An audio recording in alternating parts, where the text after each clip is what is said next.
जय श्री कृष्णा गाइज। स्वागत है आपका हमारे चैनल में। तो चलिए कहानी को शुरू करते हैं। आज की कहानी का शीर्षक है सास ने बहू को निकाला घर से। जब सास ने छोटी बहू के बहकावे में आकर अपनी बड़ी बहू को बाल खींचकर घसीटते हुए घर से निकाला तो बड़ी बहू ने लिया ऐसा बदला कि कमला जी का घर आज दुल्हन की तरह सजा हुआ है और वो सारी तैयारियों में जुटी हुई हैं। जल्दी करो, ये लाओ, वो लाओ, इधर आओ, उधर जाओ, बस यही आवाज़ें कमला भवन में गूंज रही थी। मंझली बहू, सुनो, इधर आना। अरे माँ जी तो तैयार भी नहीं होने दे रही, बार बार काम पर लगा देती हैं, तो मैं खुद कब तैयार होंगी। बड़बड़ाते हुए चूड़ियों का डिब्बा टेबल पर रखा और सिर पर आंचल रखकर हाँ माँ जी आई, मछली बहू ने कहा। मछली बहू, क्या कर रही हो तुम? देखो सबने नाश्ता किया कि नहीं? सब खुद में ही लगे रहोगे? कितना मेकअप करोगे तुम सब? बच्चों ने कुछ खाया या नहीं? चिंता है किसी को? बारात निकलने वाली है, पता नहीं वहाँ कैसा इंतजाम होगा। मेरा तो जी घबरा रहा है, बस सब ठीक से हो जाए। दूसरी जाति वाले हैं, पता नहीं उनके में कौन कौन से रीति रिवाज होते होंगे। मेरी तो सारी इच्छा धरी की धरी रह गई। कमला जी ने कहा, माँ जी आप चिंता मत कीजिए, सब कुछ अच्छे से हो जाएगा। देवर जी की पसंद अच्छी है, फोटो में तो बड़ी सुंदर लग रही है देवरानी जी, परिवार भी अच्छा ही लग रहा है। फिर आपके बड़े बेटे उनके पिता को हमारे सभी रीति रिवाज समझा देंगे, सब ठीक ही होगा।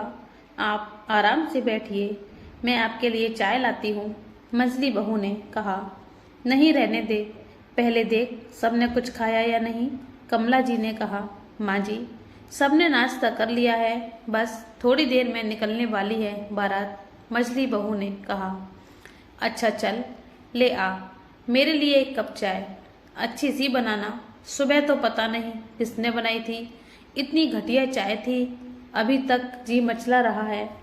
थोड़ा मीठा ज़्यादा डालना, फीकी चाय बेकार लगती है, कमला जी ने कहा। माँ जी फिर आपका शुगर बढ़ जाएगा, अभी स्वस्थ रहना है ना आपको, तो मीठा बिल्कुल बंद, मछली बहू ने कहा।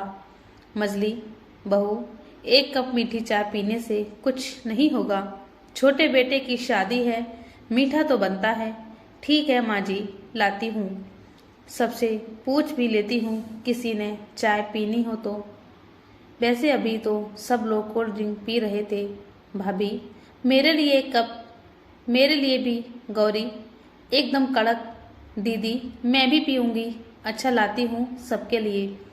पल्लू ठीक करते हुए गौरी घर की मझली बहू किचन में गैस पर चाय का पानी चढ़ाते हुए सोच रही थी, चलो छोटी देवरानी आ जाएगी तो मुझे भी थोड़ा आराम मिलेगा घर के कामों से, फिर मैं अपने लिए समय निकाल पाऊंगी। सारा दिन घर के काम में लगी रहती हूँ, समय ही नहीं मिलता किताबें पढ़ने का। गौरी को पढ़ने लिखने का बहुत शौक था, बहुत बड़े तो नहीं पर सपने तो उसकी आंखों ने भी देखे थे ना, कुछ बनने के। सरकारी नौकरी के लिए बहुत मेहनत की, सभी प्रतियोगिता परीक्षाओं के फॉर्म भरे, पर ही कुछ परीक्षा दे पाती और कुछ नहीं। पर शायद किस्मत में उसके भगवान ने कुछ और ही लिख कर रखा था। वैसे गौरी को ये लगता था कि अपनी किस्मत हम खुद लिखते हैं, फिर क्यों हर बार कुछ न कुछ कमी रह ही जाती थी। उससे शादी से पहले मम्मी पापा और भाई जो कहता वही करती। मम्मी पापा ने उसे पढ़ने से कभी नहीं रोका, बल्कि हमेशा उसका हौसला बढ़ाते। पापा तो चाहते थे बेटी बड़ी अफसर बने, उनके ही इंस्टीट्यूट से एमए बीए करे, पर मम्मी इसके लिए तैयार नहीं हुई। बेटी शादी से पहले हमसे दूर जाकर पढ़े, इस बात पर तो उन्होंने घर में अनशन ही कर दिया था, और भाई तो उसकी पढ़ाई के लिए एकदम खिलाफ था। भाई हमेशा कहता, अब बड़ी हो गई है, इसकी शादी करवा दो। बेकार पढ़ाई पर इतना पैसा खर्च करना, कल को दहेज के लिए भी तो जोड़ना होगा। छोटी, तूने बीकॉम कर लिया ना, बस हो गई तेरी पढ़ाई पूरी। अब सिलाई सीख ले, कल ही तेरा नाम लिखवा आता हूँ। मेरी दुकान के पास ही एक बड़ा सा सिलाई सेंटर है, जहाँ बहुत सारी लड़कियाँ आती हैं सीखने। अपने अतीत में डूबी गौरी वर्तमान में लौटती है। जब दिशा किचन में गैस बंद कर कहती है, चाची ये क्या, आप अब तक तैयार नहीं हुई? जाइए जल्दी से तैयार हो जाइए, इधर मैं संभाल लेती हूँ। सबको ऐसी चाय पिलाऊंगी कि नहीं नहीं दिशा, माँ जी गुस्सा हो जाएंगी। बस चाय बन ही गई है, मैं सबको देकर आती हूँ, फिर तैयार हो जाऊंगी। आप जाओ चाची, मैं यहाँ संभाल लूंगी, कहकर लगभग धक्का मारते हुए गौरी को रसोई से बाहर ले जाती है। अच्छा ठीक है दिशा, बस 5 मिनट में तैयार होकर आती हूँ। हाँ हाँ जल्दी जाइए और अच्छे से तैयार होना। बैंड बाजे वाले भी आ गए हैं और हॉल में पहले हम सब खूब डांस करेंगे, फिर जाएंगे बारात में। आप भी चलिएगा हमारे साथ, खूब एंजॉय करेंगे। नहीं माँ जी ने मना किया है हम बहू को जाने से, हमारे घर में औरतें नहीं जाती, तुम लोग जाओ। तभी कमला जी ने आवाज लगाई, गौरी मेरी चाय कहाँ है? अभी तक चाय नहीं बनी। लाई माँ जी। गौरी सिर पर पल्लू संभालते हुए फटाफट चाय कप में छानने लगी। आप लगी रहिए पूरी जिंदगी किचन में ही। गुस्से में पैर पटकती दिशा चली जाती है। अब कैसे समझाऊं इसे, मेरा गहना, मेरी पूजा, सब अब यही किचन और घर है। गौरी के चेहरे पर एक हल्की सी मुस्कान आ जाती है। सबको चाय देने के बाद वह बच्चों के कमरे में आ गई। दोनों बेटे शेरवानी में बड़े ही प्यारे लग रहे थे। ड्रेसिंग टेबल पर रखी काजल की दिव्या से उंगली में काजल ले दोनों बेटों के कान के पीछे लगाते हुए गौरी कहती है, कहीं नजर ना लगे मेरे बेटों को। चाचा की शादी में जा रहे हो और दूल्हा तो तुम ही दोनों दिख रहे हो, मेरे 2 अनमोल रतन। गौरी मन ही मन खुश होते हुए साड़ी चेंज करने अपने कमरे में आ गई। आसमानी रंग की जरी वाली साड़ी, गोल्डन ब्लाउज और मेकअप के नाम पर मांग में लाल सिंदूर और माथे पर मेहरून रंग की बिंदी, रंग सांवला, उस पर लंबे काले बाल और मदहोश कर देने वाली कजरारी आंखें। गौरी जैसे ही कमरे से निकलने लगी, दिशा और उसकी छोटी बहन रिया कमरे में आ गई। अरे वाह चाची, ये साड़ी का रंग और फुल स्लीव का ब्लाउज मस्त लग रहा है, पर ये क्या, मेकअप नहीं किया? कम से कम आज तो लिपस्टिक लगा लीजिए। और देखिए हम क्या लाए हैं आपके लिए। रिया अपने बैग जो उसने एक कंधे पर टांगा हुआ था, उसमें से एक गजरा निकालकर गौरी के बालों में लगा दिया। सांप की तरह लटकती लंबी चोटी पर जूही के फूलों वाला सफेद गजरा बहुत ही सुंदर लग रहा था। वाह चाची, आपके बाल बहुत सुंदर हैं, पर इन्हें खुला ही रखती। दिशा और रिया ने जब एक बार कहा तो गौरी बोली, ना बाबा ना, बाल संभालूं या ये सिर पर पल्लू? क्या चाची आप अपने सिर पर पल्लू रखोगी और ये इतने प्यारे बालों पर लगे जूही के गजरे को छुपाकर ही रखेंगी? आज तो सिर को आजाद खुली हवा लगने दीजिए।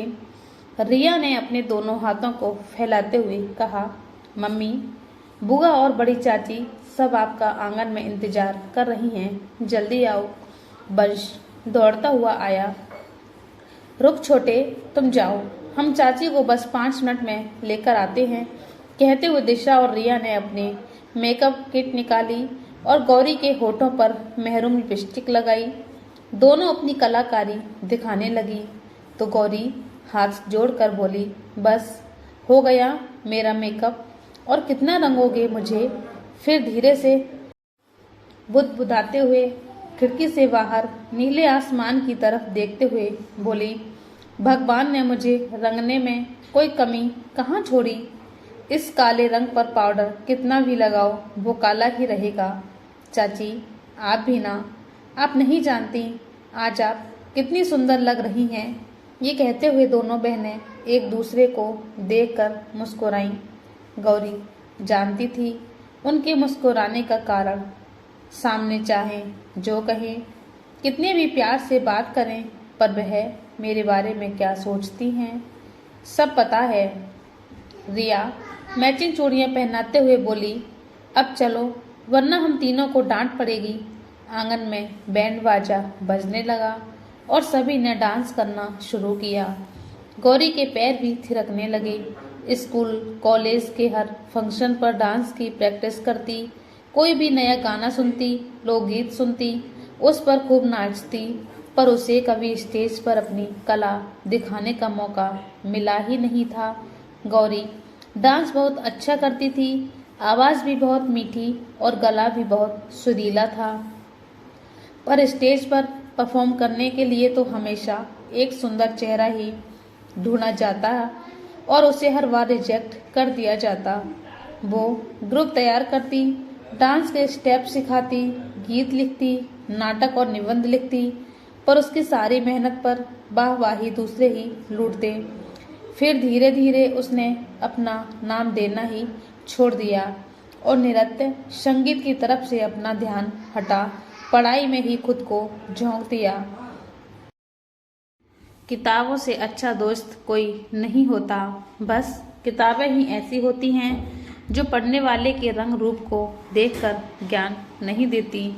वो तो किसी की भी अच्छी सखी बन जाती हैं जो भी उससे मित्रता रखना चाहे। गौरी की दोस्ती भी किताबों से ही हो गई थी। 8 साल बाद लाउड म्यूजिक पर बजता गाना लो चली मैं अपने देवर की बारात लेकर, गौरी अपने आंचल को कमर में कौस की नाच रही थी। उसके पैर जैसे रुकना ही नहीं चाह रहे थे। बहुत ही खुश थी गौरी। छोटी देवरानी जो आने वाली थी, गौरी अपनी दोनों जेठानी की तरफ देखते हुए मन ही इतराती है, अब मैं भी जेठानी बनूंगी। पर उसकी वो खुशी कब तक रहेगी वो नहीं जानती थी। पढ़ी लिखी सरकारी नौकरी करने वाली देवरानी आ रही है तो मुझे जरूर समझेगी और मेरी भी इज्जत करेगी। यहाँ तो सब हमेशा बेइज्जत करने के मौके ही ढूंढते हैं। घंटे भर बैंड बाजा बजता रहा और सबने खूब नाचा। अब यही नाचते रहोगे तुम सब और शादी का मुहूर्त निकल जाएगा। बड़े जेठ जी की आवाज सुनते ही गौरी अपना पल्लू सिर पर रखती है। तभी छोटी जेठानी कोहनी मारते हुए कहती है, आज आजादी है, छोटे देवर जी की शादी है, मैं तो नहीं रखने वाली सिर पर पल्लू, सारे बाल और ये गजरा खराब हो जाएगा। ठीक है दीदी, आपको जैसा ठीक लगे, पर माँ जी नाराज ना हो जाएं, गौरी ने कहा। होने दो, ये दिन क्या रोज रोज आएगा। आज की ये सारी फोटो और वीडियो में अच्छी फोटो आनी चाहिए। बैंड बाजे के साथ बारात जा चुकी थी। गौरी, कमला जी और उनकी बड़ी बहन बारात में नहीं गए। कमला जी ने सभी औरतों को मना किया था, पर ना तो बेटियों ने बात सुनी और ना ही बड़ी दोनों बहुओं ने। तो दोनों पोती कैसे नहीं जाती अपने छोटे चाचा की बारात में। सबके जाने के बाद गौरी यहाँ वहाँ पड़े झूठे कप गिलास समेटने लगी। घर तो पूरा बिखरा पड़ा था। फटाफट सारे कमरों की चादरें बदली, सोफा कवर ठीक किए। साफ सफाई करने के बाद जब गला सूखने लगा तो याद आया कि सुबह से कुछ खाया ही नहीं है। चाय और ब्रेड लेकर जैसे ही बैठी कि तभी सास ने आवाज दी, गौरी, दिशा और रिया को फोन कर पूछ ले सब लोग पहुंच गए वहां पर, सबका स्वागत अच्छे से हो रहा है ना। हाँ माँ जी, करती हूँ फोन। प्लेट को टेबल पर रख फोन लगाने लगी। रिंग बजती रही पर किसी ने नहीं उठाया। अभी लगता है वहां कोई रस्म चल रही होगी। मैं थोड़ी देर में फिर से ट्राई करती हूँ। थोड़ी ही देर में व्हाट्सएप पर दिशा और रिया ने वीडियो और फोटो भेजना शुरू कर दिए। गौरी ने सास और मौसी सास को वीडियो दिखाना शुरू किए। दोनों बहुत खुश हो रही थी। वहां की सारी रस्में जो यहाँ बैठे बैठे देख रही थी। बीच बीच में दोनों बहनें कहती, अरे ये कौन सी रस्म है, ये हाथ में समधी ने क्या पकड़ा हुआ है, ठीक से दिख नहीं रहा। फिर गौरी फोटो को जूम करके दिखाती है। सारा दिन दोनों बहनें कभी गाती तो कभी अपने पुराने दिनों को याद करते हुए गौरी के फोन पर आते फोटो और वीडियो देखती रही। बहू के गृह प्रवेश की रस्मों की तैयारी करती गौरी अपनी शादी वाला दिन याद कर रही थी। कितने रोई थी वो और उसके भतीजे भतीजी उसे पकड़कर। माँ के पास तो समय ही नहीं था उसके पास 2 पल भी बैठने का। वो तो शादी में आए रिश्तेदारों के साथ ही व्यस्त थी। किससे अपने मन की बात करती, कुछ समझ नहीं पा रही थी। नए लोग, नई जगह है, कैसे संभाल पाऊंगी सब कुछ मम्मी पापा के बिना। भतीजे भतीजी तो ये समझ ही नहीं पा रहे थे कि बुआ क्यों रो रही हैं। घर में पार्टी होगी और बुआ रो रही हैं तो वो भी रोने लगे। रो रो कर आंखें सूज गई थी और दोनों भतीजे और भतीजी तो गौरी की गोद में सिर रखकर ही सो गए थे। फिर जब पार्लर वाली आई उसे तैयार किया।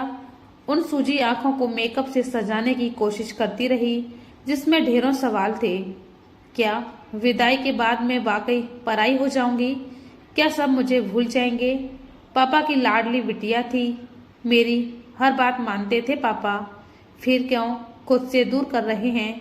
गौरी एक एक पल को महसूस कर रही थी जब पहली बार राज का हाथ उसके हाथ पर था।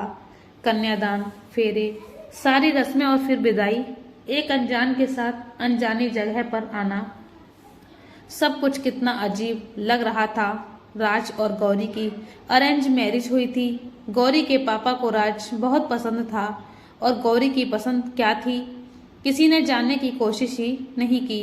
पढ़ने लिखने की छूट थी पर सख्ती से पापा ने कहा था तेरी शादी हमारी मर्जी से ही होगी। कुछ बोल ही नहीं पाई थी। वो आखिरी मुलाकात जय के साथ जब पापा रिश्ता तय कराए थे, आंखों में आए आंसुओं को रोक नहीं पाई। वर्तमान में लौटती गौरी के मन में बार बार यही बात आ रही थी कि आज देवर जी अपनी पसंद की लड़की से शादी कर रहे हैं।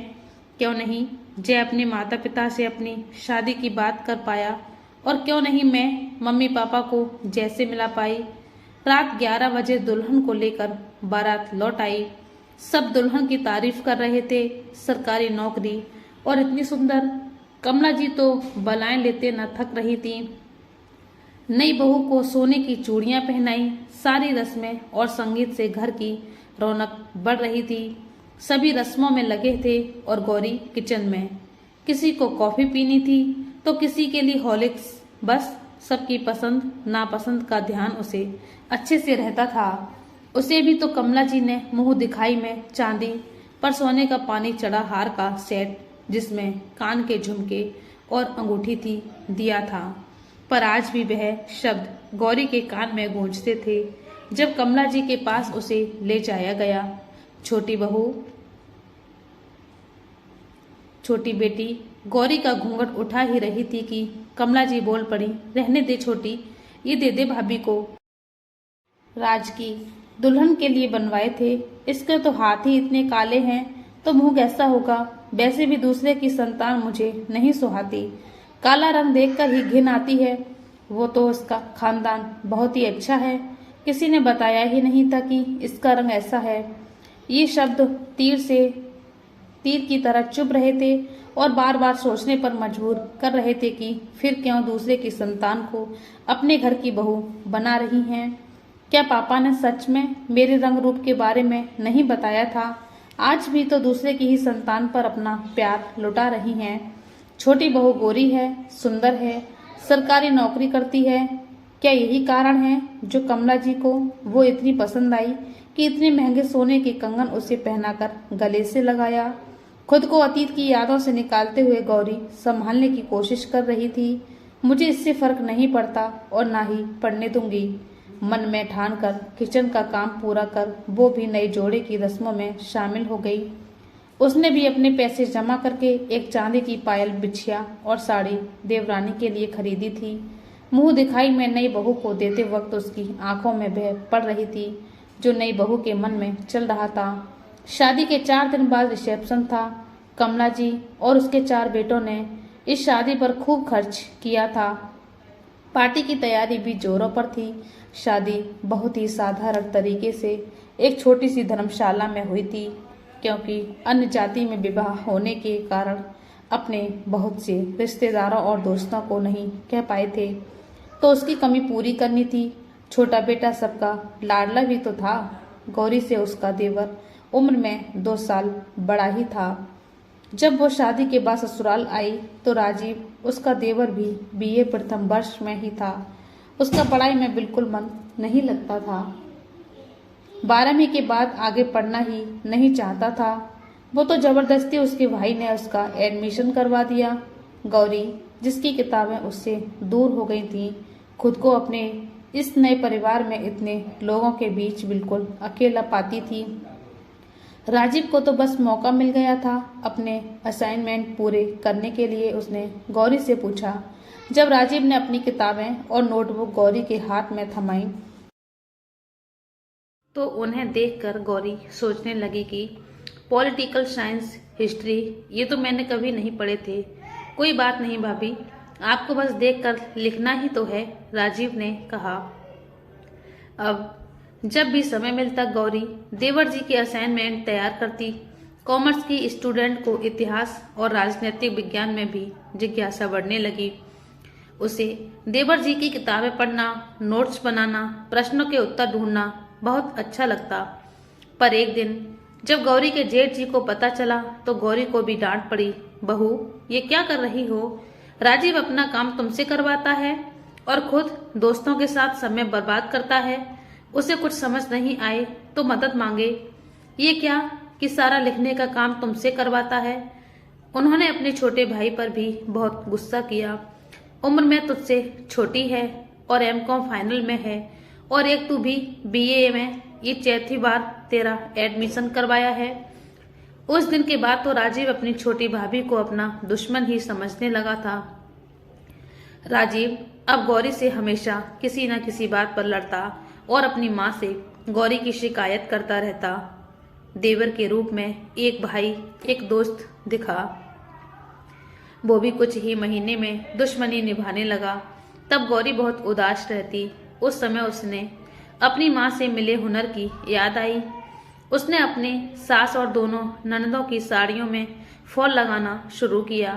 किताबों की जगह माँ ने उसके बैग में ऊन, सिलाई और सुई धागा, कैंची जो दिया था वही उसका सहारा बनी। भाभी देखो ना, ये ब्लाउज कितना ढीला है। छोटी ननद उसके पास अपना ब्लाउज लेकर खड़ी थी और वो पुरानी यादों को झटकती हुई बोली, ठीक है दीदी, मैं कोशिश करती हूँ। अरे हाँ, इसका थोड़ा स्टाइलिश लुक दे देना। दर्जी ने इतने पैसे भी ले लिए और देखो ना कैसा घटिया लग रहा है। रिसेप्शन पार्टी में इसे पहनूंगी तो सब मुझ पर हंसेंगे। मेरी इतनी सुंदर साड़ी का मैचिंग ब्लाउज अब इतनी जल्दी कौन सिलकर देगा? आप चिंता ना करो छोटी दीदी, बस ये कपड़े प्रेस करने के बाद मैं देखती हूँ इसे।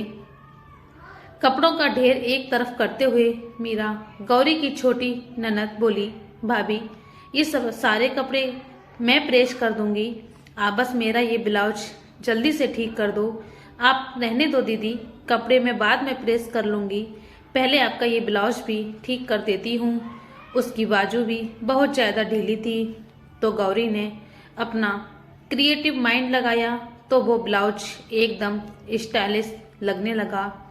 गौरी ने मीरा से कहा, अब नाप कर देखिए दीदी, फिट हो रहा है या नहीं। जब गौरी ने मीरा को उसका ब्लाउज पकड़ाया तो वो हैरान हो गई। अरे भाभी, आप नया मंगवा लाएं क्या? नहीं नहीं दीदी, ये तो वही है जो आपने दिया था, गौरी ने कहा। कमाल का हुनर है आपके पास तो। अब तो पार्टी में सबसे स्टाइलिश मैं ही लगूंगी, मीरा ने कहा। रिसेप्शन पार्टी बहुत धूमधाम से संपन्न हुई। नई बहू के तेवर पहले दिन से ही गौरी भांप गई थी। पहली रात जब घर के मंदिर में रस्मों के बाद उसे कमरे में भेजा गया तो उसका पहला सवाल था, क्या मैं नाइटी पहन लूं? इतने भारी लहंगे में बहुत ही अनकंफर्टेबल फील हो रहा है।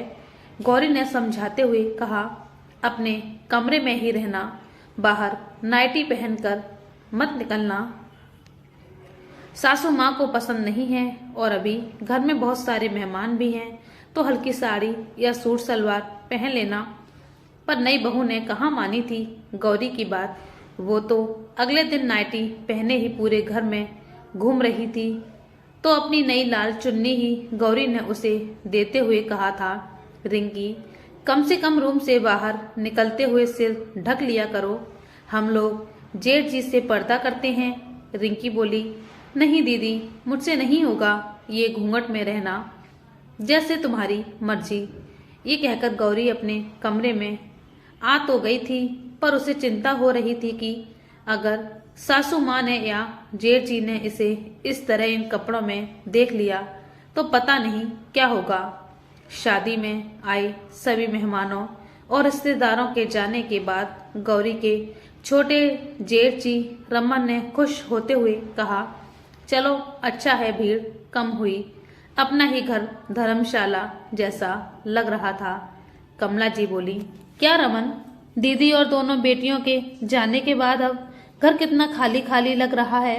चलो सब अच्छे से निपट गया, शादी भी अच्छे से हो गई, यहाँ से सब लोग खुशी खुशी गए हैं। इतना खर्चा करवा दिया सबने, आपने इतना कुछ दिया सबको, तो खुश नहीं होंगे क्या? सबको गहने और कपड़े, वो भी 4-5 जोड़ी, कौन देता है माँ आजकल किसी को, वो भी ऐसे नालायक बेटे की शादी में। रमन ने कहा, अब तो इतना कमाता है, इतनी अच्छी सरकारी नौकरी कर रहा है, फिर भी तुम उसे नालायक क्यों बोलते हो रमन? देख नहीं रहा राजकुमारी सी सुंदर दुल्हनिया खोज कर लाया है, मुझे तो बहुत पसंद आई। छोटी बहू बिल्कुल चलती फिरती गुड़िया सी दिखती है।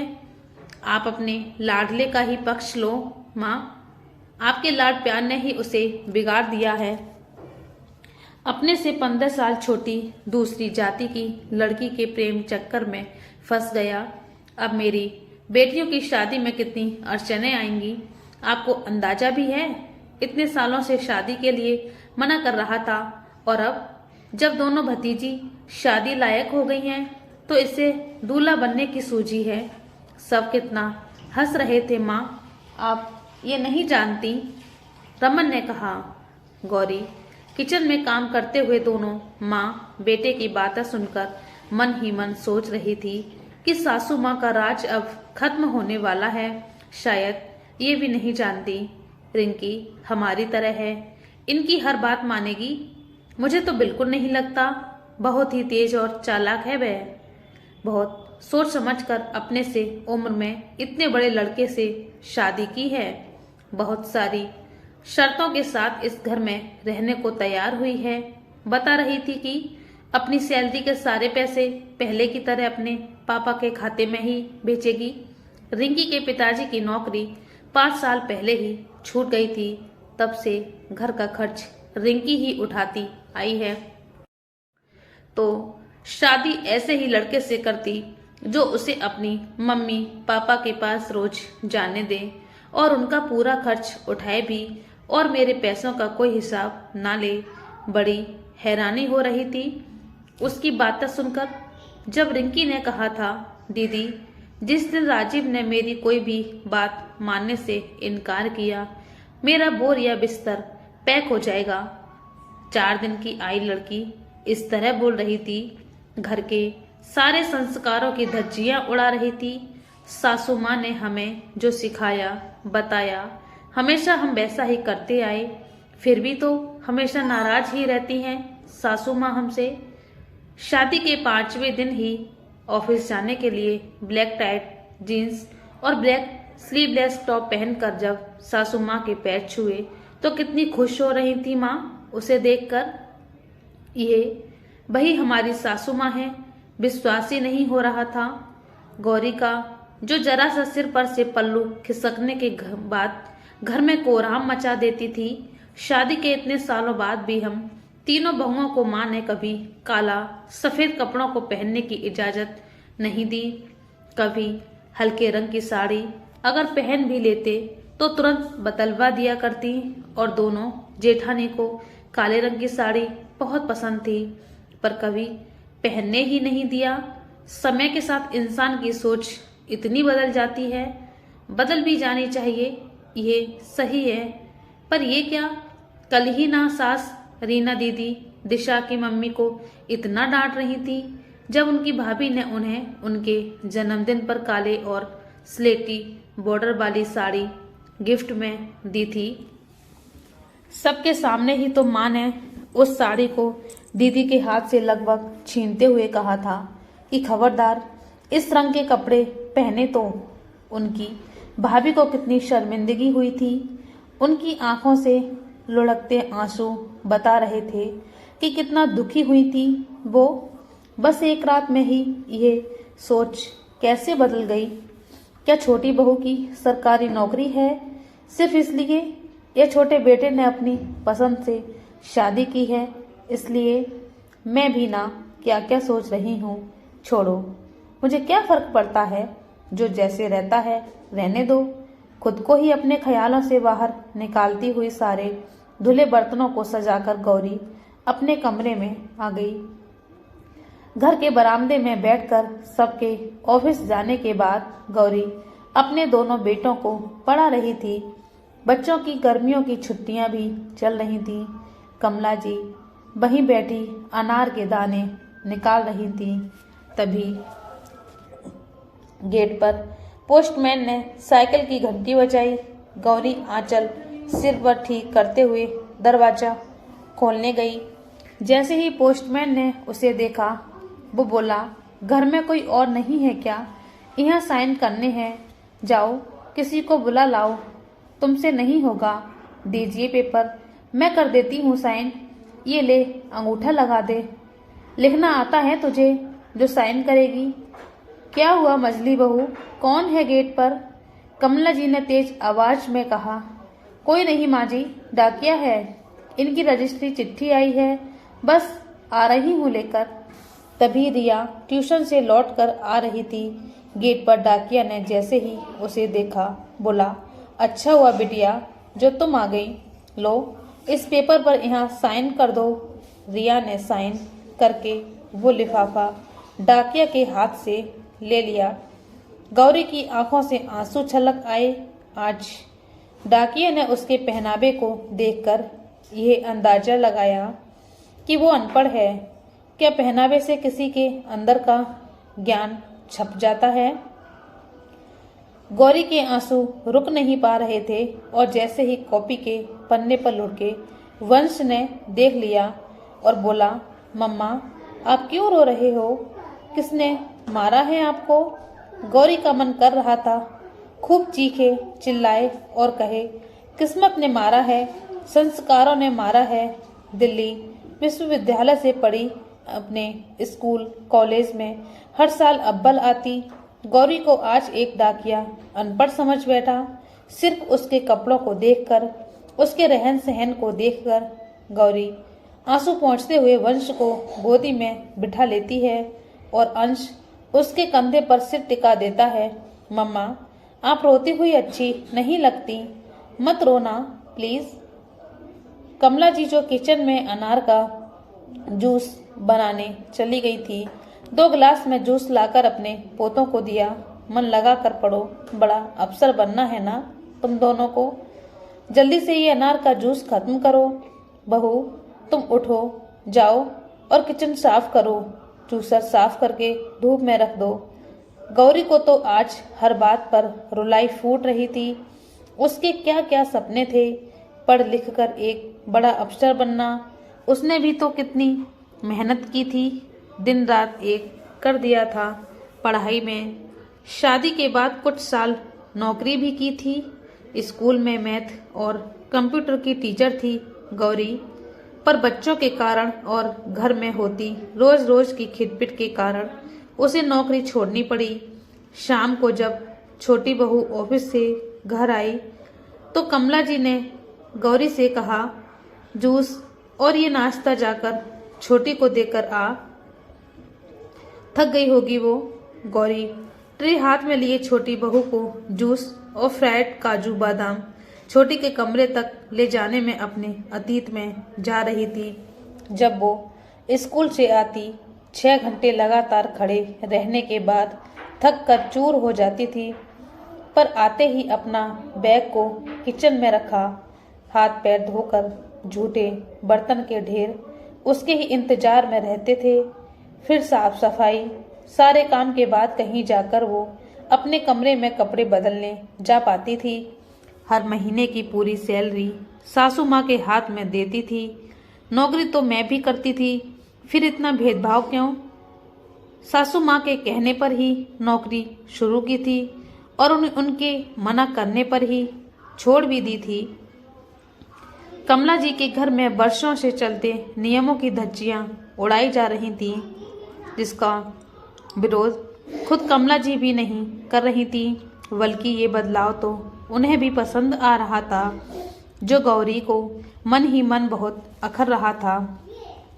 जब से गौरी इस घर में आई थी, उसने यही देखा था कि घर के सभी पुरुष और बच्चों के खाना खाने के बाद ही घर की औरतें खाना खाती हैं, वो भी अपने पति की थाली में। उसने कभी इस बात का विरोध नहीं किया, बल्कि उसे भी स्वीकार कर लिया था। घर में चलते इस नियम के कारण उसकी सबसे बड़ी जेठानी तो शादी के महीने भर बाद ही अलग हो गई थी। जिस तरह एक इस म्यान में दो तलवारें नहीं रह सकती, उसी तरह कमला जी और उसकी सबसे बड़ी बहू एक घर में एक साथ नहीं रह सकती थी। गौरी को तो अपनी शादी के कई सालों बाद पता चला था कि उसकी दो जेठानी भी हैं। सासू माँ भी हमेशा उसे अपनी मंझली बहू ही कहती थी। रिंकी को घर का ये नियम बताया गया तो उसने साफ साफ मना कर दिया और बोली, एक मैं तो सिर्फ राजीव के साथ बैठकर ही खाना खाऊंगी। ये मुझे अपने हाथों से जैसे पहले ऑफिस में और होटल में खिलाया करते थे, वैसे भी मुझे ऑफिस जाना होता है तो हम दोनों जल्दी ही सोने भी जाएंगे। जब डाइनिंग टेबल पर रिंकी और राजीव एक ही थाली में हंसी ठिठोली करते हुए खाते, जिसमें सभी आनंद भी उठाते, पर गौरी को ये बात पसंद बिल्कुल भी नहीं आती। घर का माहौल बिगड़ रहा था। जेठानी जी की दोनों बेटियां बड़ी हो रही हैं और मेरे दोनों बेटे भी तो अब बड़े हो रहे हैं। बच्चे अब सवाल करने लगे कि मम्मा, आप और चाची क्यों नहीं हम सबके साथ खाना खाने के लिए बैठती हो? गौरी अपना खाना अब अधिकतर किचन में ही बैठकर खाती थी। जब देवर और देवरानी एक साथ थाली में एक दूसरे को अपने हाथों से खिलाते, हंसी मजाक करते। उम्र में चाहे राजीव गौरी से 2 साल बड़ा था, पर रिश्ते में तो छोटा देवर था। अगर इस तरह हंसी ठिठोली मौज मस्ती करनी ही है तो अपने बेडरूम में ही जाकर करनी चाहिए ना। ये बात वह धीरे से कई बार अपनी जेठानी के कानों में डाल चुकी थी। ये सब देखकर दिशा, रिया की मम्मी को भी बड़ा मजा आता था। गौरी क्यों परेशान होती है? अब समय बदल रहा है, आजकल के बच्चे ऐसे ही होते हैं। अच्छा, तो क्या देवर जी आजकल के हैं और हम प्राचीन युग के? खुद के ही इस प्रश्न पर हंसी आ जाती। एक दिन जब रात काफी हो चुकी थी, राजीव और रिंकी जब 1 घंटे से खाने की थाली लिए मौज मस्ती में लगे थे, कभी रिंकी राजीव को चुटकी काटती तो कभी राजीव उसके गालों पर चुटकी काटता। गौरी ने अपने खाने की थाली लेकर किचन में ही खाना शुरू किया, जिसे देखकर कमला जी बोली, अरे गौरी, ये दोनों तेरा खाना छीन थोड़े ही लेंगे जो तू यहाँ अकेले बैठकर खा रही है। क्या हो गया है माँ जी आपको? क्या अब कुछ दिखाई नहीं दे रहा? आपने ही तो हमेशा हमें बताया था कि पति के खाने के बाद उसकी थाली में खाने से पति की उम्र बढ़ती है और सुहाग बना रहता है, और पति को अपना झूठा खिलाना घोर पाप होता है। मेरी तो शर्म से गर्दन झुकी जाती है ये सब देखकर। कभी अपनी बहन भाभी को और यहाँ भी जेठानी ननद किसी को ऐसे नहीं देखा। अब ये सब हजम करने में समय तो लगेगा, गौरी सोचती। रिंकी अपने घुटनों से ऊपर नाइटी, जिसके ऊपर से लंबी बाली भी थी, जो आगे से खुली रहती, पहनकर पूरे घर में घूमती, गेट पर भी घंटों खड़ी रहती, ना तो साथ में दुपट्टा रखती। सिर ढकने की तो बात ही अलग थी। एक ही घर में रहने वालों के लिए अलग अलग नियम।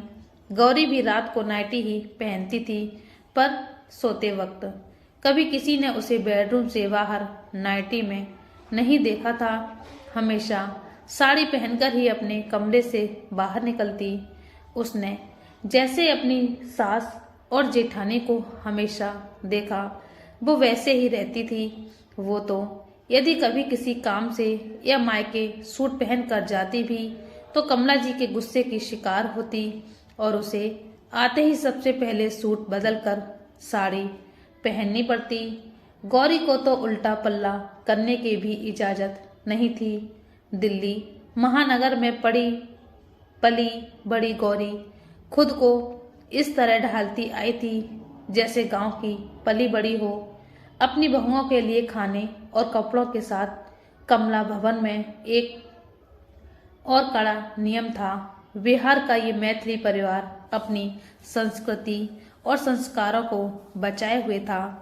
कमला जी के सख्त और कठोर नियमों के कारण ही घर में आपस में सिर्फ अपनी बोली मैथिली में ही बात करते थे। कोई भी हिंदी में बात नहीं करता था। गौरी के लिए ये थोड़ा मुश्किल भी था, क्योंकि मायके में तो अपने मम्मी पापा भाई बहन सबसे हिंदी में ही बात करती थी। उसे आती थी अपनी बोली पर। माँ पापा ने हमेशा यही कहा, जो तुम्हें पसंद है वो करो, तुम्हें जैसे बोलना है, जो भी बोलना है, अच्छा लगता है उसी भाषा में बोलो। गौरी रोज नए नए शब्द सुनती जिसका उसे मतलब ही समझ नहीं पाती थी, पर कोशिश करती मैथिली में ही सबसे बात करने की। वैसे ये नियम भी सिर्फ बहू बेटी और पोते पोतियों के लिए ही थे। बेटे तो अपनी माँ से अपनी बोली में बोलते और अपनी पत्नी बच्चों के साथ हिंदी में ही बात करते। कमला जी कभी अगर गौरी या दूसरी बहुओं को हिंदी में अपने बच्चों से भी बात करते सुन लेती तो कोहराम मचा देती।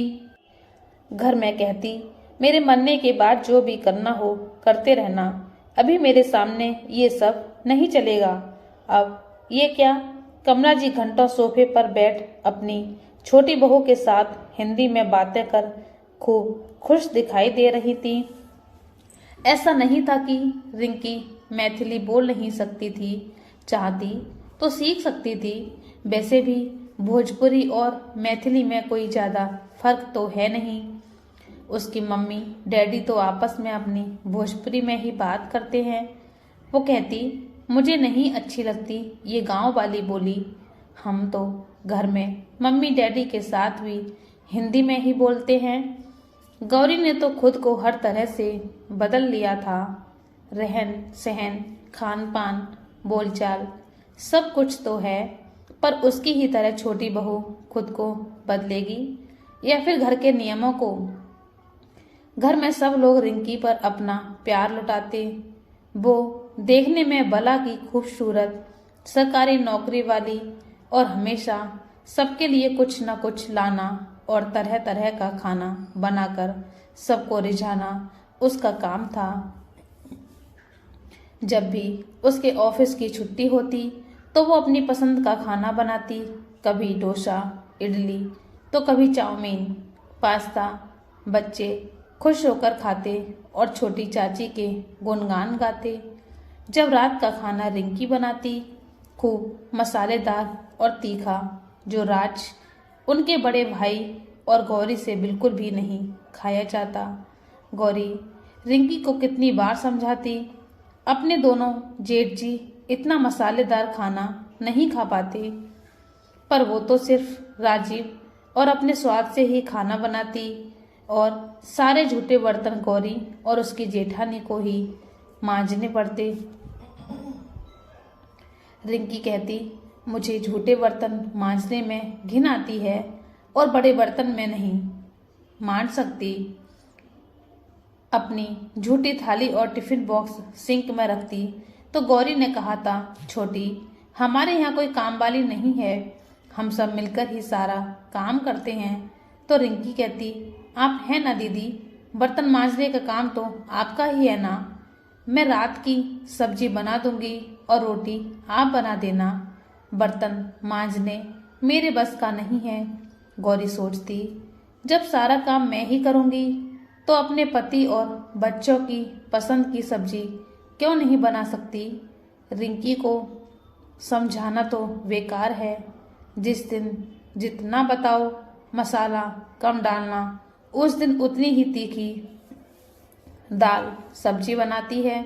दिन का खाना बड़ी बहू दूसरे नंबर वाली ही बनाती थी, जो अपनी और अपने पति बच्चों की पसंद का होता था। कमला जी की सबसे बड़ी बहू बेटा तो अलग ही रहते थे। रिंकी घर की छोटी बहू के आने के बाद से अब बड़ी बहू का भी कमला भवन में आना जाना थोड़ा बढ़ गया था। उसे तो टीवी पर सीरियल देखने से ज्यादा मजा रिंकी और राजीव की चुहलबाजी प्रेम लीला देखने में आता था। बड़ी बहू भी अपनी टूटी फूटी हिंदी में छोटी बहू के साथ खूब बातें करती, पर जैसे ही गौरी को देखती किसी न किसी बात पर डांट देती और छोटी बहू के सामने उसकी बेइज्जती करने से बाज नहीं आती। कभी कभी गौरी को लगता वो इस ग्रह की प्राणी है ही नहीं, दूसरे ग्रह से आई है। कमला भवन में अब चारों तरफ अशांति ही फैली रहती। छोटी छोटी बात पर सब गौरी पर चीखते चिल्लाते। जो दिशा और रिया चाची चाची करते ना थकती थी, वो अब छोटी चाची के ही आगे पीछे घुमा करती और हमेशा गौरी पर गुस्सा करती। जेठानी भी छोटी देवरानी का ही पक्ष लेती। छोटी बहुत ही शातिर और चालबाज थी, चेहरे पर मुस्कान बिखेरी मीठी मीठी बातें करती और पीठ पीछे खंजर चलाती, जैसे वो ही तो सारा काम करती थी। सासू माँ की चहेती बन गई थी ना। रिंकी सभी को गौरी के खिलाफ भड़काती रहती। दीदी ने मुझे ये कहा, वो कहा, मुझे ये नहीं करने दिया, वो नहीं करने दिया, मतलब ढेर सारी झूठी शिकायतें लेकर सासू माँ के बालों में कभी तेल लगाती तो कभी हाथ पैर दबाती। उनकी पसंद की सब्जियां, फल, मिठाई ऑफिस से आते वक्त लेकर आती, जिसके पैसे तो राजीव ही खर्च करता था, पर नाम तो छोटी बहू की कमाई का होता था। सबके जन्मदिन और शादी की सालगिरह पर गिफ्ट देती। कमला जी हर किसी से कहते कहते ना थकती कि देर से ही सही पर भगवान ने कितनी अच्छी बहू दी है हमें, सर्वगुण संपन्न, बहुत ही अच्छा स्वभाव है, इतनी अच्छी तरह तरह का खाना बनाती है, सबका ध्यान रखती है, स्वभाव कितना अच्छा है, वो तो गौरी पहले दिन से ही जान रही थी।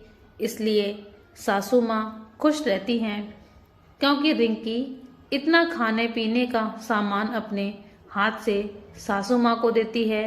वही छोटा बेटा जो पहले एक पैसा खर्च में नहीं देता था, अब हमेशा तरह तरह की चीजें लाता। रिंकी ने तो साफ कहा था, अपनी सैलरी में से एक पैसा मैं नहीं निकालने वाली। जब से नौकरी लगी और राजीव से फ्रेंडशिप हुई, मेरा सारा खर्चा यही उठाते हैं, रोज ऑफिस लाना और ले जाना भी यही करते आए हैं। मेरे डैडी मम्मी तो शुरू से कहते थे, शादी करना तो राजीव जैसे लड़के से ही करना, जो तुझ पर और हम पर खूब खर्च करे, तेरी सारी बात माने। गौरी अक्सर सोचती, ये शादी है या समझौता। बढ़ती उम्र से सुंदर लड़की से शादी करने की कितनी कीमत चुकानी पड़ेगी देवर जी को पता नहीं। रिंकी तो राजीव को गौरी के खिलाफ इस तरह भड़का रही थी कि एक दिन राजीव ने अपनी छोटी भाभी पर चीखना शुरू कर दिया और कहा, या तो आप इस घर में रहेंगी या हम दोनों? बात क्या थी ये तो गौरी समझ नहीं पाई पहले, पर धीरे धीरे उसकी समझ में सब आने लगा कि क्यों देवर जी इतने गुस्से में हैं। रात रात भर जो उनके बेडरूम से बात करने की आवाजें आती हैं वो गौरी की शिकायतें ही होती हैं। एक दिन जब रिंकी के मम्मी डैडी और बहन उससे मिलने आए तो रिंकी ने उनको भी गौरी की झूठी शिकायतें की और राजीव को तो रो रो कर मनगढ़ंत कहानियां सुनाई कि गौरी दीदी मुझे खाना भी नहीं बनाने देती, बर्तन मांजने और वॉशरूम साफ करने को कहती हैं। आप ही बताइए मैं ये सब कैसे कर सकती हूँ? आपकी माँ और दोनों भाभी वो बहुत अच्छी हैं, पर ये गौरी भाभी आपकी मुझे बिल्कुल फूटे आंख नहीं सुहाती। आप कुछ कीजिए वरना मैं आज ही अपने मम्मी पापा के साथ वापस अपने घर चली जाऊंगी। गौरी ने जब रिंकी की सूजी आंखें देखी तो पूछा, क्या हुआ छोटी, तबीयत तो ठीक है ना? मैं ठीक हूँ दीदी, आप अपना सोचिए। अब मगरमच्छ के आंसू पोंछते हुए उसने अपने चेहरे पर एक अजीब सी मुस्कुराहट बिखेर दी। गौरी की गलती सिर्फ इतनी सी थी कि वो अपनी छोटी बहन समझ उसे घर के कुछ नियमों से अवगत करवाती थी। खाने में मिर्च मसाले थोड़ा कम रखो, साफ सफाई का थोड़ा ध्यान रखो। गौरी तो हमेशा रिंकी की भलाई ही चाहती और रिंकी उसे ही अपना सबसे बड़ा दुश्मन मान बैठी। अब कमला जी भी हमेशा गौरी की शक्ल सूरत पर टोकती। अब कमला जी को उसके हर काम में बुराई ही नजर आती। गौरी घर के सभी सदस्यों के इस बदलते व्यवहार से आहत होने लगी। अपने स्वभाव के अनुसार कभी अपने पति राज को भी कुछ नहीं बताया कि उसके साथ उनके परिवार वाले कैसा व्यवहार कर रहे हैं। एक दिन तो बात हद से ज़्यादा ही बढ़ गई जब कमला जी ने अपना सिर किचन स्लैब पर पटकना शुरू कर दिया। पूजा घर में पूजा कर रही थी जो किचन और डाइनिंग रूम के पास में ही था और किचन में रिंकी और दोनों बड़ी जेठानी बातें कर रही थी। गौरी आरओ से पानी निकालकर घड़ा भरने लगी। कमला जी पीछे पलट पलट कर देख रही थी। अचानक उठी और गौरी को बाल से पकड़ किचन में ले आई। गौरी ने सिर्फ इतना पूछा, क्या हुआ माँ जी, मुझसे कुछ गलती हो गई क्या जो आप मेरे बाल पकड़ खींच कर लाई हो यहाँ? किचन में कमला जी अपना सिर वहीं स्लैब पर पटकने लगी। कमला जी कुछ दिनों में जब से रिंकी का जादू चढ़ा था उन पर वो गौरी को देखना नहीं चाहती थी। कुछ समझ भी नहीं पा रही थी कि गौरी सासू माँ को अचानक क्या हो गया जो अपनी पूजा छोड़कर मुझ पर इस तरह बरस रही हैं। तीनों बेटे पोते पोती सब कमला जी के इस रूप को देखकर डर गए थे। बहुत मुश्किल से उन्हें संभाला। सबकी नजरें गौरी को ही घूर रही थीं, जैसे माँ की इस हालत की जिम्मेदार वही है। उस दिन के बाद से घर की मछली बहू गौरी भी बदल गई। जो गौरी सुबह से आंगन साफ करना, झाड़ू पोंछे, बर्तन भाने में लगी रहती थी, वो अब सिर्फ अपने बच्चों और पति के खाने का ही इंतजाम करती, किसी को कुछ नहीं कहती। गौरी ने सबसे बोलना बिल्कुल भी बंद कर दिया था। सिर्फ अपना जरूरी काम ही करती और सोचती, बेकार में सासू माँ और परिवार के हर सदस्य की इतनी सेवा किया करती थी। उनकी खिदमत में दिन रात लगी रहती और उसका ये फल मिला मुझे। धीरे धीरे घर के कई काम जिन्हें सिर्फ मझली बहू ही किया करती थी अब उसने करना छोड़ दिया था। जिसका किया कोई काम किसी को पसंद नहीं आता और हजार गलतियां नजर आती थी, उनमें समय बर्बाद करना बेकार है। राज भी समझता तो था, पर माँ की खातिर और घर में शांति बनाए रखने के लिए वो कुछ भी ना कहता। उसने गौरी के जन्मदिन पर एक स्मार्ट फोन दिया और कहा, खाली तो तुम बैठ नहीं सकती, तो इसी के साथ मन बहलाया करो अपना। इसमें चाहो तो तुम किंडल डाउनलोड कर अपनी पसंदीदा किताबें भी पढ़ सकती हो, और कुछ मंगवाना हो तो मंगवा लेना, मैं पेमेंट कर दूंगा। गौरी सोचती, ध्यान तो बहुत रखते हैं राज जी मेरा। गौरी इसी में बहुत खुश थी। अब समय ज्यादा मिलने लगा तो अपनी पसंदीदा लेखकों की किताबें पढ़ती और अपने मन में भावों को डायरी में लिखने लगी। गौरी ने ऑनलाइन कई साहित्यिक मंचों पर लिखना शुरू किया। ऑनलाइन काव्य सम्मेलनों में भाग लेने लगी। गौरी खुद में बहुत बदलाव महसूस कर रही थी। गौरी काफी समय से मायके नहीं गई थी। हमेशा कमला जी कोई ना कोई बहाना बनाकर उसे मायके जाने से रोकती रहती। राज ने एक शाम को उसके हाथ में दिल्ली की टिकट और उसकी पसंदीदा आइसक्रीम पकड़ाई और कहा, कुछ दिन मम्मी के पास चली जाओ, उनकी सेवा कराओ, थोड़ा चेंज भी हो जाएगा, और मम्मी जी को अभी तुम्हारी जरूरत भी है। यहाँ की चिंता मत करो, माँ की नई फेवरेट बहू है ना, सब संभाल लेगी। थोड़ी देर रिश्तों में दूरी जरूरी है, तभी हमें एक दूसरे की अहमियत पता चलती है। आप ठीक कहते हैं राज जी, मेरा भी बड़ा मन कर रहा है मम्मी से मिलने का। यहाँ हर कोई आजकल मुझे नफरत भरी नजरों से ही देखता है, गौरी ने कहा और राज के सीने से लग गई। गौरी ने पहली बार राज के साथ अपने मन के दुख को साझा किया था। अगले ही दिन राज गौरी को छोड़ने एयरपोर्ट आता है और गौरी कुछ ही घंटों में अपनी माँ के पास पहुंच जाती है। अचानक बिना बताए गौरी के आने पर उसकी मम्मी बहुत भी खुश होती हैं, लेकिन मन के डर को छुपा नहीं पाती और गौरी से पूछती हैं, बेटा सब ठीक तो है ना? दामाद जी नहीं आए और तूने आने की खबर नहीं दी, अंश और वंश भी नहीं आए। मम्मी सब ठीक है, दोनों बच्चे छोटी बुआ के घर छुट्टियां मनाने चले गए हैं और इनके पास समय नहीं था, बहुत दिन हो गए थे ना मम्मी तुमको देखे हुए, बस इसलिए राज जी ने मुझे तुम्हारे पास भेज दिया। तबीयत कैसी है अब तुम्हारी? गौरी ने कहा, अरे अब तुझे देखकर तो बिल्कुल ठीक हो गई हूँ, तेरे आते ही अब सारी बीमारी दूर हो गई।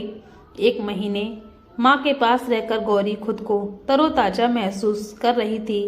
बेटियां अपनी सास माँ में माँ को खोजती हैं, निस्वार्थ भाव से उनकी सेवा करती हैं। फिर बही माँ जो अपनी बेटियों और एक बहू के लिए अलग व्यवहार और दूसरी के साथ भेदभाव रखती है। सच ही है कि औरतों की असली दुश्मन तो औरतें ही होती हैं। एक दूसरे को नीचा दिखाने में वह खुद कितनी गिर जाती हैं, ये जान ही नहीं पाती। गौरी के मायके जाने के बाद कमला भवन में सब बदला बदला सा नजर आने लगा। रिंकी ने तो एक दिन रात का पूरा खाना क्या बनाया, अगले दिन ही अपने मायके चली गई। अब घर के सभी काम का भार दिशा की मम्मी पर आ गया। एक दिन बाथरूम में उसका पैर फिसल गया और हाथ में फ्रैक्चर हो गया। अब कमला जी का बुरा हाल था, उसे अपनी मझली बहू की याद आने लगी। कमला जी गौरी को फोन कर रोने लगी, माफ कर दे बिटिया, मुझे तुझ पर कितने जुल्म किए मैंने, हमेशा डांटा फटकारा, वो छोटी बहू मेरे कान भरती रही और मैं भी तुझे सताती रही, माफ कर दे मझली बहू मुझे। अब आजा और अपनी घर गृहस्थी संभाल, अपनी मम्मी के पास। गौरी का मन ही नहीं लग रहा था। वह सोचती रहती कि अब राज समय पर खाते होंगे भी या नहीं, बच्चों की भी छुट्टियां खत्म होने वाली हैं और वो बुआ के घर से आ जाएंगे। गौरी अगले ही दिन अपने ससुराल वापस चली गई। वहां अचानक कमला जी की तबीयत भी बिगड़ गई थी। उन्हें आईसीयू में एडमिट किया गया था। 1 महीने में ही घर की हालत बहुत ही बिगड़ गई थी। गौरी ने आते ही पहले की तरह सब संभाल लिया, लेकिन अब राज ने एक मेड को भी रख लिया जो घर की साफ सफाई और बर्तन साफ करती थी। कुछ ही दिनों में कमला जी की हालत में सुधार हुआ और वो घर आ गई। दिशा की मम्मी का भी फ्रैक्चर ठीक हुआ। गौरी के प्रति जो सबके मन में छोटी बहू ने कचरा भर दिया था वो साफ हो गया था। मन में मैल तो रिंकी के ही था जो सारे गहने जेवर लेकर चली गई और अगले ही दिन राजीव के डिवोर्स पेपर के पेपर भेज दिए। मझली बहू टूटे हुए रिश्तों को जोड़ने की कोशिश कर रही थी। सास बहू का रिश्ता माँ बेटी के समान ही होता है। उनकी सेवा के लिए अपनी बीमार माँ को छोड़ वो सास के पास आ गई। कुछ ही महीनों में सब सामान्य सा हो गया। अब गौरी अपने लिए भी समय निकालती और अपने लेखन के सफर को भी जारी रखा। एक दोपहर पोस्टमैन ने घंटी बजाई और गौरी अपने उसी वेशभूषा, वही सीधे पल्लू की साड़ी, सूती साड़ी पहने, सिर पर आंचल रखकर जब गेट खोला, डाकिया बोला, रजिस्ट्री है, साइन चाहिए। बुलाइए किसी को। गौरी ने कहा, किसके नाम से है रजिस्ट्री? तो डाकिया ने बताया कि गौरी मिश्रा के नाम की है। लाइए चाचा, मुझे दीजिए, मैं ही गौरी मिश्रा हूँ। जब गौरी ने डाकिये से पेपर पेन ले इंग्लिश में साइन किए, डाकिया हैरान था।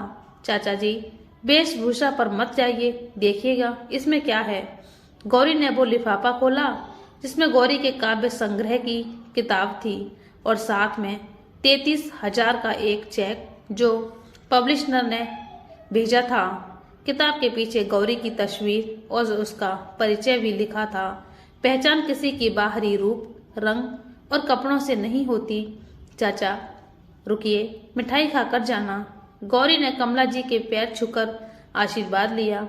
कमला जी ने उसे गले से लगा लिया और बोली, मझली बहू, तेरे सपनों को पूरा करने का समय आ गया है। खूब मेहनत कर और नाम कमा बेटा। अब उस घर में सब हंसी खुशी और प्यार से रहने लगे।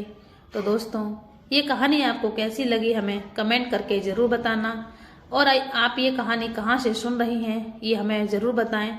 आप हमारे चैनल पर नए हैं तो हमारे चैनल को सब्सक्राइब ज़रूर कर लीजिए और बेल आइकन को दबा दीजिए ताकि हमारी कहानी आपको सुनने को मिलती रहेगी। कहानी को पूरा देखने के लिए दिल से धन्यवाद। तो चलिए मिलते हैं एक और नई कहानी के साथ। तब तक के लिए जय श्री कृष्णा, राधे राधे।